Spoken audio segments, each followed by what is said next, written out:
이번 시간에는 아동 심리 상담에서 활용할 수 있는 여러 가지 기법들을 말씀드리려고 합니다. 여기 있는 기법들은 제가 그동안 이제 공부를 하면서 그리고 상담 장면에서 아이들한테 이제 많이 적용을 하면서 제가 많이 만든 것도 있고 활용하고 있는 방법들을 말씀을 드리려고 합니다.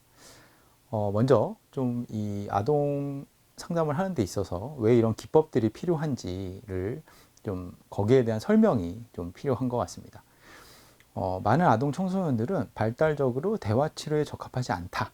예, 왜냐하면 아직은 인지적인 수준이 그렇게 복잡하고 깊이 있고 이런 것까지 가지 않기 때문에 아이들이랑 너무 대화를 통해서만 치료를 하려고 하는 건 적합하지 않다. 이 얘기를 하고 있고요. 그 다음에 개방적인 의사소통 유형은 어린 내담자들한테 익숙하지 않다. 적절하지 않다는 얘기죠. 마찬가지로 개방적인 의사소통이란 너무 개방적인 질문을 해놓고 기다리는, 너는 어떻게 생각하니? 하고 그냥 기다리는, 예. 이건 이제 성인한테는 되게 적절한, 성인한테는 자율성을 좀 더 부여하고, 스스로 좀 더 깊이 생각할 수 있는 능력이 있기 때문에 그것이 더 적절하지만, 아이들은 아직은 그런 수준이 되지 않기 때문에 너무 대화를 하려고 하거나 너무 개방적인 질문을 하거나 이런 것들을 통해서는 상담을 하는데 좀 무리가 되는 면이 있습니다. 또 생각해야 될 건 부모가 아이들의 과제에 관심을 보이지 않는 경우에, 그러니까 관심이 부족할 때 아이들은 친구를 만나거나 TV 시청에 더 많은 관심을 둔다. 그러니까 어떤 공부를 하거나 뭐 이런 쪽에 과제를 하는, 성취를 위한 노력을 하는 이런 거보다는 그냥 놀이에 그냥 더 관심을 두게 된다라는 거죠. 반대로 과제를 하게 하려면 관심을 더 둬야 된다는 얘기입니다. 자, 그래서 구조화된 활동을 통해서 아이들은 생각을 깊이 있게 하지 못하고 대화를 통해서 이렇게 너무 개방적으로 했을 때 어떤 성취할 수 있는 수준의 한계가 있기 때문에 구조화된 활동을 통해서 구조화된 활동을 구조화된 프로그램을 했을 때 아이들이 자아 정체감 그리고 동기부여 그리고 개별화 같은 어떤 긍정적인 발달 과업을 성공적으로 완수할 수 있다. 이 얘기는 아이들의 어떤 기능을 발전시키기 위해서는 활동이 좀 구조화되어 있을 필요가 있다라는 얘기죠. 뭔가 틀을 좀 정해서 아이들한테 제시할 필요가 있습니다.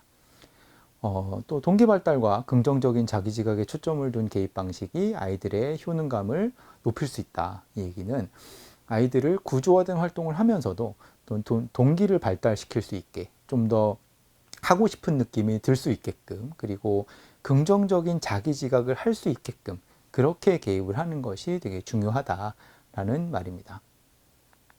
그래서 지금 이제 말씀드리려는 여러 가지 방법들은 일단 놀이치료. 예. 근데 놀이치료가 유아애들 하는 것처럼 인형을 가지고 역할놀이를 하고 이런 것이 아니라 초등학생은 보드게임을 가지고 상당히 보드게임을 하는 것 자체만으로 상당한 치료적인 효과를 볼 수 있습니다. 그래서 대부분은 보드게임을 가지고 게임을 하는 것 자체가 아이의 아동 상담의 주가 될 수 있고요. 그 다음에 좀 정서적인 부분에 초점을 두면 워드 체인 그리고 문장 만들기 이런 걸 통해서 좀 아이와 대화를 하는 그러니까 아이와 대화를 하는 게 더 필요한 그런 게 더 중요한 상황에서는 워드 체인이나 문장 만들기 이런 것들을 통해서 좀 더 대화를 좀 잘 끌어낼 수가 있습니다. 그 다음에 이제 숨은 그림 찾기, 그 다음에 기호쓰기, 음소 훈련, 즐거운 읽기 훈련, 그 다음에 단어 거꾸로 읽기, 여기까지는 아이의 좀 기능을 향상시키기 위한 이런 훈련들이고요.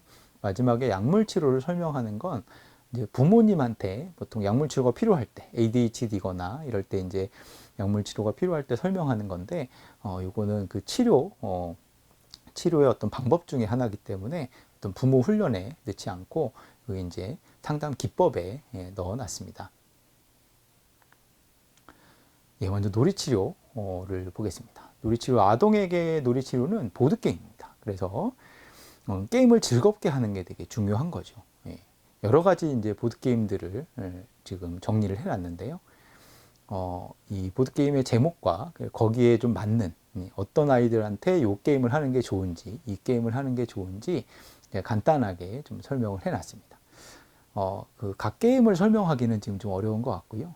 이 게임에 어떤 아이들이 좋은지만 좀 말씀을 드리겠습니다. 스트라이크는 좀 시행하기 되게 간단한 게임입니다. 그렇기 때문에 어떤 상담자와 아직 충분히 친해지지 않고 라포 형성을 하거나 이러기가 이제 쉽고요. 되게 간단하기 때문에 그래서 거부감이 심한 이런 아동들한테 그냥 게임 한번 해볼래? 라고 해가지고 그냥 편하게 할 수 있는 게임입니다. 그리고 주사위를 이렇게 던지는 거기 때문에 아이들의 어느 정도 좀 화를 풀고 행동으로 이렇게 하는 거니까 좀 좀 신나게 할 수 있는 이런 게임이어서 처음에 아이들과 좀 관계를 형성하고 좀 금방 좀 재미를 올릴 수 있는 이 상담 장면에 대한 좀 재미를 좀 끌어올릴 수 있는 이런 게임입니다. 할리갈리는 뭐 워낙에 많이 알려져 있기 때문에 거의 안 해본 애들이 없고 그래서 이제 초기 게임으로서 아이들이 이제 익숙한 게임이기 때문에 초기 게임으로서 되게 적당하고 되게 대중적이기 때문에 누구나 많은 아이들을 대상으로 이제 할 수가 있고요. 화가 난 아동들한테 적당하다는 얘기는 할리갈리는 이렇게 종을 쳐야 되죠. 그것 자체가 또 화를 푸는 종을 또 세게 치고 뭐 먼저 치고 막 이런 것들 때문에 좀 화가 많이 난 아동들한테 좀 적당할 수 있습니다. 우노도 많이 알려져 있죠. 그래서 이제 초기 게임으로 적당하고 되게 가장 무난한 게임입니다. 그래서 아이들한테 할리갈리나 우노나 이 정도는 다들 해본 적이 많기 때문에 뭐 이거 한 판 해볼래? 이거 뭐 해봤니? 뭐 이렇게 얘기하면서 좀 시작하기에 좋은 게임입니다. 치킨차차는 그림도 되게 유아들한테 적당하죠. 그리고 초등학교 저학년들한테 적당하고 그래서 저학년 아이들한테 좀 편하게 접근할 수 있는 이런 게임이고 기억력 게임이죠. 그렇기 때문에 주의력 결핍이 있는 아동들한테 또 적당한 게임입니다. 우봉고는 퍼즐을 맞추는 겁니다. 그래서 저학년이어도 퍼즐을 좋아한다. 그러면 이제 한번 해볼 수 있고 근데 이제 퍼즐이기 때문에 저학년보다는 이제 고학년들한테 적용을 많이 하게 됩니다. 마스터마인드는 상당히 좀 고기능을 요구합니다. 작업 기억도 필요하고 상당히 좀 깊이 있게 생각할 수 있어야 되고 전략을 세울 수 있어야 되기 때문에 고학년 그리고 좀 기능이 높은 이런 아이들한테 적용할 수 있는 게임이고요. 스머프는 스머프도 저학년한테 상당히 적합한 게임입니다. 그냥 주사위를 굴려서 이렇게 말이 가면 되고 그리고 뭐 규칙 몇 가지 적용해가지고 금방 좀 앞지르기를 할 수도 있는 그래서 좀 지다가도 금방 이렇게 확 이겨버릴 수 있는 이런 장치가 있기 때문에 저학년한테 뭔가 좀 게임을 하는데 부담을 덜 하면서 이렇게 좀 즐거움을 줄 수 있는 이런 용도로 저학년의 첫 게임으로 되게 괜찮은 게임이고요. 빙고라는 게임은 이렇게 그 원통 안에 있는 원통을 굴려서 구슬이 하나 나오면 그걸 이제 숫자대로 하나씩 꽂는 건데 원통을 돌리는 행위가 상당한 에너지를 이제 발산할 수 있게 하고 거기서 이제 구슬이 굴러 떨어지고 이런 것들이 좀 요란하죠. 그렇기 때문에 그러면서도 숫자에 맞게 이것들을 껴 넣어야 되고 이러면서 에너지는 발산하면서도 좀 집중할 수 있게 이렇게 해주기 때문에 ADHD 아이들한테 좀 적당한 게임이고요. 로보77은 그렇게 어렵진 않지만 어쨌든 수 계산을 해야 됩니다. 77이라는 숫자까지 숫자를 계산을 해야 되기 때문에 일단 수 계산이 가능한 아동들한테 해야 되는데 수 계산이 된다면 상당히 좀 즐겁게 할 수 있는 게임입니다. 그래서 어쨌든 근데 계산을 해야 되기 때문에 좀 고학년들한테 하는 게 적당하고요. 호퍼스, 러시아워 이런 게임들은 좀 어렵습니다. 성인이 하기에도 되게 어려운 게임이고 그런데 이런 게임은 뭐 공부를 잘 하지는 못하지만 사실은 지적 욕구가 좀 높은 이런 아동들은 되게 어려운 걸 하고 싶어 합니다. 그래서 뭐 쉬운 걸 줬을 때 이렇게 별 반응이 없는 아이들은 그리고 지적 욕구가 높은 또 공부를 또 잘하고 뭐 이런 아이들은 조금 더 어려운 걸 하고 싶어 하기 때문에 그런 아이들을 위한 게임도 이제 이렇게 비치를 좀 해놓는 게 좋고요. 바둑이나 체스 같은 경우는 이 보통 위에 나열한 보드게임들하고는 약간 이렇게 좀 종류가 좀 다르죠. 그런데, 그리고 이제 문제는 이게 시간이 좀 많이 걸립니다. 그 위에 게임들과는 달리. 그러나 바둑과 체스는 그래서 이제 그냥 막상 주지는 않고요. 대개 이제 바둑을 뒀다거나 또 체스를 좀 많이 해봤다거나 이런 아동들은 직접 자기가 그걸 잘 하고 있고 하는 걸 통해서 뭔가 성취를 좀 느낄 수 있게 하기 위해서는 이미 바둑이나 체스를 두고 있는 아이들 그런 아이들은 이제 바둑이나 체스를 활용해서 또 이제 보드게임을 진행하고 있습니다. 자, 이 워드체인에, 그래서 워드체인 한 것들을 좀 보면요. 지금 이 가운데에 동전이라는 단어가 있고, 거기서 줄을 하나씩 이어가지고 지금 이런 형태로 워드체인을 작성을 하게 됩니다. 그래서 하나씩 단어를 이제 주고받으면서 얘기를 하고, 그 다음에 선은 원을 절대 통과하거나 원에 닿으면 안 됩니다. 그러니까 원을 피해서 이렇게 이제 가야 되고, 이런 식으로 종이를 꽉 채워서 단어를 쓸 수 있습니다. 예. 예, 이렇게 간단하게 하고 마치는 경우들도 있고요. 자, 이 음소 훈련을 하는 예를 좀 보여드리겠습니다. 여기 보면 학교라는 단어를 아이한테 제시합니다. 그 다음에 이 낯소리 문제, 음소 문제를 냅니다. 그랬을 때 1, 1는 비읍이다. 이건 무슨 얘기냐면 첫 번째 글자에, 첫 번째 1은 첫 번째 글자고요. 첫 번째 글자의 첫 번째 음소가 히읗이죠. 예, 첫 번째 글자는 학이고 학의 첫 번째 음소는 히읗이죠. 이 히읗을 첫 번째 글자의 첫 번째 음소를 비읍으로 바꾸란 얘기입니다. 그러면 답은 박교가 되죠.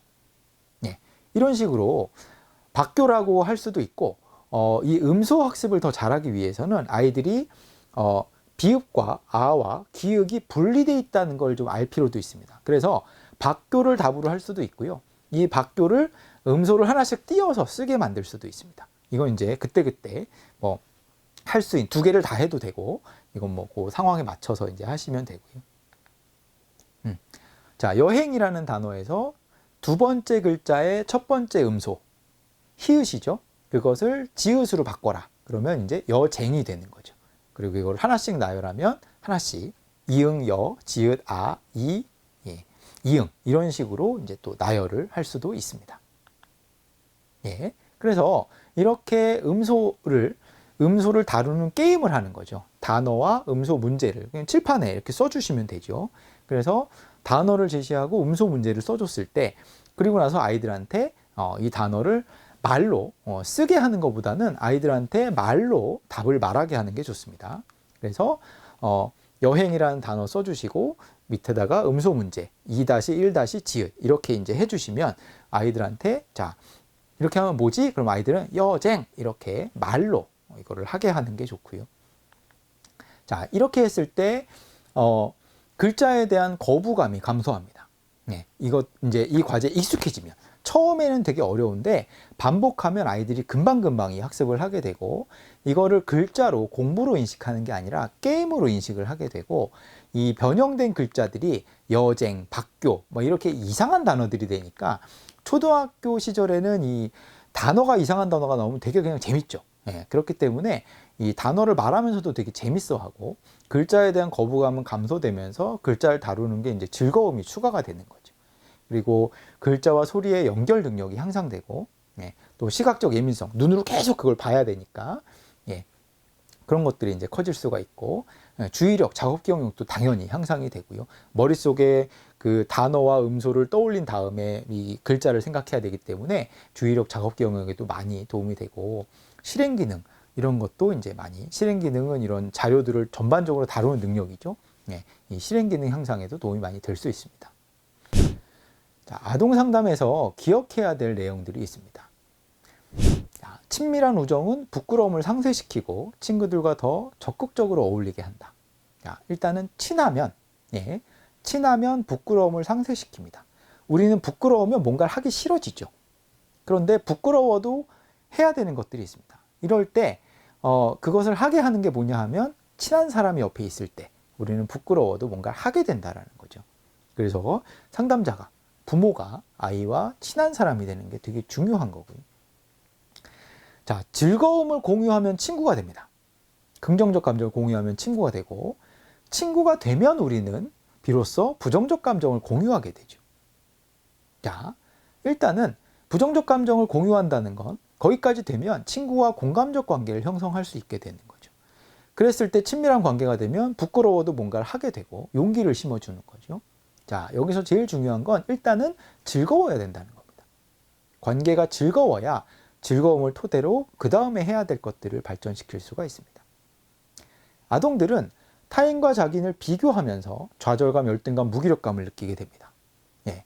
발달 단계상 타인이 되게 중요합니다. 타인이 주는 영향을 너무 쉽게 받을 수밖에 없어요. 기능이 낮기 때문에.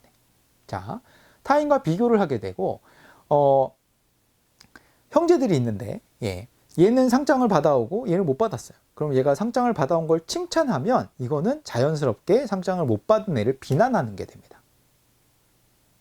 이걸 되게 명심하셔야 돼요. 특히나 부모님들한테 이런 교육을 시킬 수 있어야 되죠. 그렇기 때문에 이 항상 뭔가가 둘 이상이 있을 때는 이 균형 잡힌 어떤 이 아이가 상장을 받아서 칭찬을 해야 되면 이 아이도 칭찬을 받을 수 있는 거리들을 생각한 다음에 칭찬을 하셔야 돼요. 근데 사실 이제 비난하는 것도 마찬가지입니다. 비난도 얘가 뭔가 잘못을 해서 혼내야 되면 뭐 이 잘못이 없는데 혼내는 건 그렇지만 잘못을 해서 혼내야 될 때도 둘이 비슷한 문제들을 같이 이제 언급을 하는 게 좋고요. 자, 아동들은 자신의 지각과 생각에 대해서 항상 확신에 차 있지 않습니다. 아직 자기 수준이 낮으니까. 그렇죠? 생각의 수준이 단순합니다. 타인의 의견에 쉽게 영향을 받습니다. 왜? 아직 자기께 확실하지 못하니까.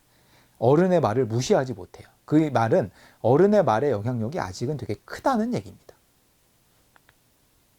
아동들은 자기의 경험의 세부 사항을 기억하지 못하고 타인의 욕구에는 관심이 없습니다. 저 사람이 뭘 좋아하는지는 관심이 없어요. 저 사람이 나를 칭찬하나 비난하나 거기에만 관심이 있는 거죠. 자, 아동이 자기 관찰을 해야 되는데 잘 하기 위해서는 단기 기억, 장기 기억 이런 기술이 발달해야 돼요. 인지적인 능력이 발달해야 돼요. 그러니까 그게 되지 않은 아이한테 자기 관찰, 뭐 자기 검열을 왜 안 하느냐 이러면 안 된다는 거고, 부모나 어른들의 반복된 메시지가 주는 부정적 영향이 아이와 아이들에게 뭔가 실제 현실을 보게 하는 것을 되게 방해한다라는 거죠. 그러니까 뭔가 반복된 잔소리가 아이가 그것 때문에 스트레스를 받으니까 좀 더 제대로 된 생각을 하게 되는 걸 오히려 방해한다는 거예요.